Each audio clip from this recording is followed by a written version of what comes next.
বেলা বাজে 11টা, এখনও দোকানে যেতে পারলাম না। ঘুম থেকে লেটে উঠলে যা অবস্থাটা হয় সেটা হয়েছে আজকে আমার সাথে। ছোটবাবু রাত্রেবেলা হঠাৎ কেন জানি না ঘুম থেকে উঠে অর্ধেক রাতের থেকে কি বমি করা শুরু করলো। বমি করার পর থেকে আর রাত্রেবেলা ঘুমায় না, ভোর 4টে বেলা ঘুমিয়েছে আর আমাকেও ঘুমাতে দেয়নি। তখন আমিও ভোর 4টে বেলা শুয়েছি আর উঠতে পারিনি সকালবেলা, তার জন্য অনেকটা লেট হয়েছে। এখন বাবুকে স্নান করি, এই যে জামা কাপড় পরিয়ে দিলাম। আজকে তো ওর স্কুলটা কামাই হয়ে গেল আর বড়বাবু স্কুলে গেছে। তোমাদের দাদাভাই সকালবেলা কি খাইয়ে পাঠিয়েছে আমি জানি না। এখন আমি রান্নাবান্না করেছি ওর দুপুরবেলার টিফিন স্কুলে দিয়ে তারপরে আমরা দোকানে যাব। তো আজকে তাড়াহুড়াতে ডাল আর আলু ভাজি করেছি আর কিছুই করিনি। আমরাও খেয়েছি আর আমাদের জন্য দুপুরবেলার খাবার নিয়ে যাচ্ছি।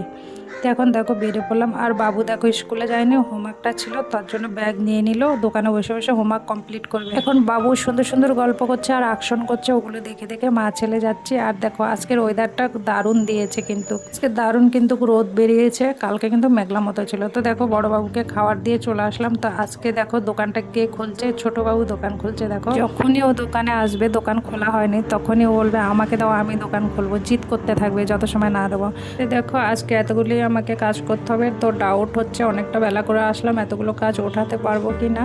তো এখন আমি কাটিং করতে বসে পড়েছি, কাটিং করে সেলাইও করব।